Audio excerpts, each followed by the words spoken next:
Assalamualaikum Ustadz. Assalamualaikum. Terima kasih kesempatannya.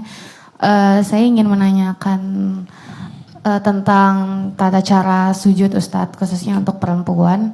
Apakah sujud kita sah atau diterima ketika kita ingin sujud, tapi alas sujud kita tuh terhalang oleh hijab atau mukena Ustadz? Karena saya pernah ditegur saat melakukan itu. Terima kasih Ustadz. Yang pertama terlebih dahulu, penghalang itu dibagi dua. Ya, penghalang yang ringan sifatnya, yang tidak menghalangi esensi sujud terutama di kening. Jadi masih ada rasa tertempel di situ, karena kalimat hadisnya au kama qala Rasulullah SAW, idza sajadta famakkin sujudaka. Kalau engkau sujud, rasakan esensi sentuhan sujud itu sehingga engkau terasa rekat antara kening dengan tempat sujudmu. Makanya tidak dianjurkan, bahkan ada sebagian ulama ketat sampai melarang ada hambalan yang terlampau lunak, sehingga kita merasa mengambang dalam sujud. Dan ini pun dibuktikan kalau kita riset lebih dalam, orang sujud lalu di scan, dilihat gitu ya, itu dicek keadaan sampai keadaan dirinya, itu ada titik God spot tuh di titik ini, yang semua aliran darah itu berpusat ke sini, balik. Maka ketika dia menempel jadi lebih stabil. Ya, dan itu mengerucut tuh, beban semua tumpah ke sini, aliran darah ke sini, dikeluarkanlah lewat kalimat sujud kita, terhempas, kemudian kita minta pasrah, memohon doa, itu mengalir, beban hilang. Itu maksudnya.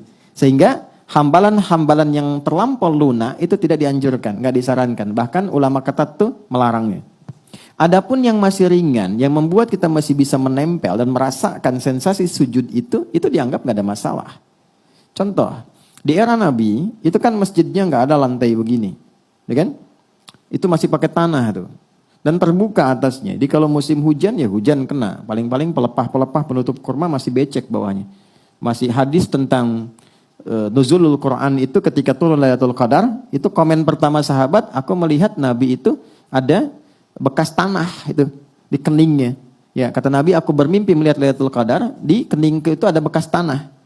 Ya, kemudian aku dilupakan tanggalnya, bukan tanggalnya yang ditampakkan oleh Allah lewat mimpinya, tapi kesungguhan ibadahnya. Maka ternyata satu kali Nabi sholat, begitu selesai subuh, ada tanah di keningnya itu. Maka sahabat komen, itu kelihatan, berarti malam tadi malam Al-Qadar. Intinya apa? Nggak ada pembatas tuh antara bagian sujud keningnya itu dengan tempat sujudnya. Tapi ketika musim panas, hadis selesai. Beberapa sahabat nggak kuat karena merasakan panas di tempat pijakan sujud. Maka diberikan semacam sapu tangan. Ada kain. Kain itulah yang menjadi pembatas dengan tanah untuk mengurangi panasnya.